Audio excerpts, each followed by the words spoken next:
commencer par présenter mon ami Yves San Pietro, qui est à l'origine de la fête de l'œuf. C'est l'idée vient de lui, ça date de 1990. Yves a réussi à réunir des gens, une équipe de gens du village pour créer cette fête de toutes pièces. Gilles Blanchard, mon acolyte pendant longtemps au niveau de l'animation de ce très joli village. Comment naît une fête? Qu'est-ce qu'on en sait des choses? On s'intéressait, nous étions quelques-uns, à nous intéresser à faire vivre ce village, à proposer des animations, du théâtre, de la musique, de toutes sortes de choses aux habitants, à ces habitants. On faisait pour eux et à leur place, puisqu'ils n'avaient pas le temps, donc il faut bien que quelqu'un s'y colle. On s'était formé une petite équipe. Les animations se faisaient souvent l'été, je ne sais pas si tu te souviens, c'est le propre de tous les villages de Provence. On fait ça l'été parce qu'il n'y a pas de structure d'accueil suffisamment grande pour faire des manifestations en hiver. Donc c'est du plein air, donc c'est l'été, etc. Il y avait un monsieur remarquable qui s'appelait Victor Zaneboni, je lui rends hommage tout de suite, qui nous a laissé le musée des fossiles. D'ailleurs, si vous venez dans ce village, vous pourrez retrouver Victor à travers ce qu'il a laissé dans le village par son musée, par ses recherches sur les fossiles. Et c'est lui qui a dit, écoute, moi, si vous en étiez d'accord, je dirais qu'on pourrait faire quelque chose à Pâques. Parce que Pâques, c'est la fin de l'hiver, c'est le printemps qui arrive, il y a la sève qui monte dans les arbres, chez les gens aussi, les gens ont envie de sortir de chez eux, une messe ou deux, mais sinon, du point de vue populaire, il n'y a rien. Et lui, qui avait une grande culture, avait dit, jadis, si on reprend des écrits anciens, les grandes fêtes printanières existaient et faisaient l'objet d'un engouement particulier. Et c'est lui qui a donné le mot, on va fêter l'œuf, puisque c'est Pâques, on va fêter l'œuf. C'est toujours comme ça que ça commence, les belles histoires. Tout de suite, c'est avéré un thème porteur d'une richesse incroyable. On n'avait pas beaucoup d'argent, il fallait rester modeste. Mais la première fête est née comme ça, avec l'appui de talents comme celui de mon compagnon ici présent, qui est sculpteur et qui proposait à l'époque des sculptures monumentales, mais appelées aussi éphémères, puisque tu les faisais en bois à l'époque, et qui étaient éphémères parce que, contrairement à la statue fixe qui est toujours au même endroit, on pouvait les déplacer, trouver ton repère par-ci par-là. Tu nous as proposé, pour symboliser la naissance de cette fête, de construire un œuf gigantesque.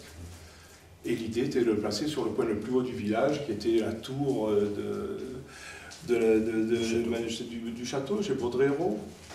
Au fil du temps, on a développé des animations très particulières, très personnelles, très personnalisées. On a inventé, j'ai inventé, sans modestie, mais le concours du lancement de l'œuf frais, le record du monde, oui, c'était une idée un peu saugrenue, mais qui s'est avérée être adoptée immédiatement par le public, tout comme le concours de boules ovoïdes. Il a fallu fabriquer des boules. Et puis, de fil en aiguille, on a trouvé des tas d'idées originales qui met des concours, jeux, propositions très sérieuses par des expositions organisées aussi par Gilles autour d'un thème. Et au fil du temps, la décoration du village qui était très importante. Parce que nous tenions à ce que les gens s'amusent à cette fête, mais nous tenions aussi à ce qu'ils se l'approprient et que ce soit pas la fête d'un groupe pour le village, mais la fête de tout le village pour lui-même.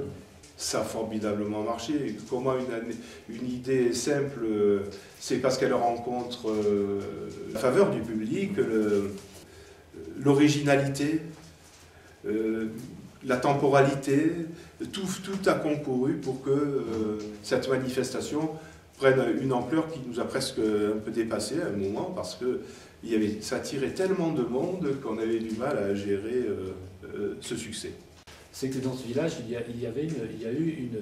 cette fête est devenue à peine elle était née, qu'elle était déjà une tradition. Voilà. Oui. Et que c'est devenu une fête qui a été adoptée immédiatement par la population du village, et les gens du village en ont fait leur fête, et c'est devenu une fête par le village, pour le village, qui accueille les gens de l'extérieur évidemment, mais c'est vraiment la vraie fête de village. Si les gens, les enfants, les plus âgés, les générations confondues viennent travailler depuis des années à préparer cette fête, il y a un peu cette idée de carnaval, et